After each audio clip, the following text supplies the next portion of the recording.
In 1935, the United States government made a deal with its citizens, a contract that promised that if you gave a portion of your labor while you were young, you would be cared for when you were old. For decades, this machine worked perfectly. It lifted millions out of poverty and created the concept of retirement as we know it. But today, the machine is making strange noises. The gears are grinding, and the math that powers it has fundamentally broken. What actually happens when the money runs out, and is there any way to fix it? To understand why the system is breaking, we first have to look at how it was designed to work. Most people imagine Social Security as a personal vault. You think that the government takes your money, puts it in a box with your name on it, and gives it back to you later. But this is not true. The system is actually a giant conveyor belt. The money you pay in taxes today immediately goes out the door to pay for the people who are retired right now. This is called a pay-as-you-go system. It relies on a very specific biological balance. You need lots of young people to support a few old people. In 1945, the math was beautiful. There were 42 workers paying taxes for every one retiree collecting benefits. The burden on each worker was tiny. The system was overflowing with cash. But then humanity did something wonderful, which turned out to be a disaster for the conveyor belt.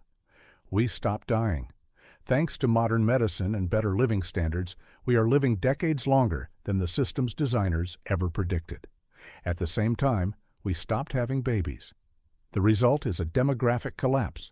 The 42 workers from 1945 have shrunk. Today, there are only roughly 2.7 workers for every beneficiary. By 2035, that number will drop even lower. The burden on the young is becoming mathematically impossible to sustain. So, the government has to make a choice. And this is where the trust fund comes in. For years, the government collected more money than it needed and put the extra into a pile called the Social Security Trust Fund. Think of this as a battery. When the conveyor belt doesn't bring in enough cash from workers, the government drains energy from the battery to pay the retirees. But batteries run out. According to the latest reports, this battery will hit 0% charge somewhere around 2033 or 2034. When that happens, the system doesn't disappear. It just crashes. Without the battery, the government can only pay out what it collects in taxes that specific year.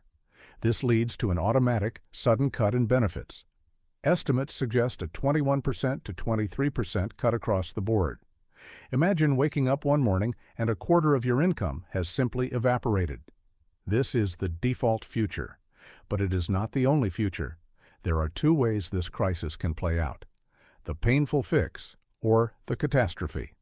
Which future we see depends on how politicians react in the next few years. The painful fix involves 3 levers, none of which are popular.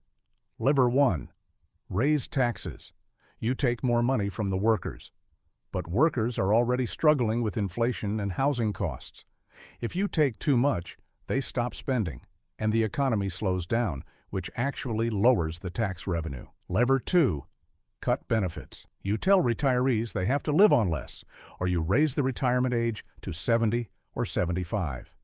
This breaks the promise made to them decades ago. It is political suicide. Lever 3. The invisible tax. The government prints new money to fill the gap. This sounds easy, but it triggers inflation. If the government prints money to pay your check, the number on your check stays the same, but the bread you buy costs twice as much. You haven't actually been paid. You've been tricked. Most likely, the government will try a mix of all 3. A messy, slow decline. So, if the machine is broken and the battery is dying, what should you do? Panic is not a strategy.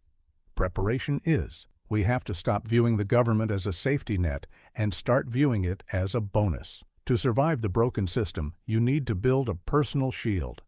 This means diversifying. If your entire future depends on a political decision made in Washington, you are vulnerable. But if you build income streams outside the system, investments, assets, or continued work flexibility, you become immune to the crash. The retirement system of the 20th century was a luxury of demographics. That era is over. The new era requires us to be more active participants in our own survival. The system is broken, yes, but your future doesn't have to be. It just requires accepting the hard truth now, so you aren't surprised by it later.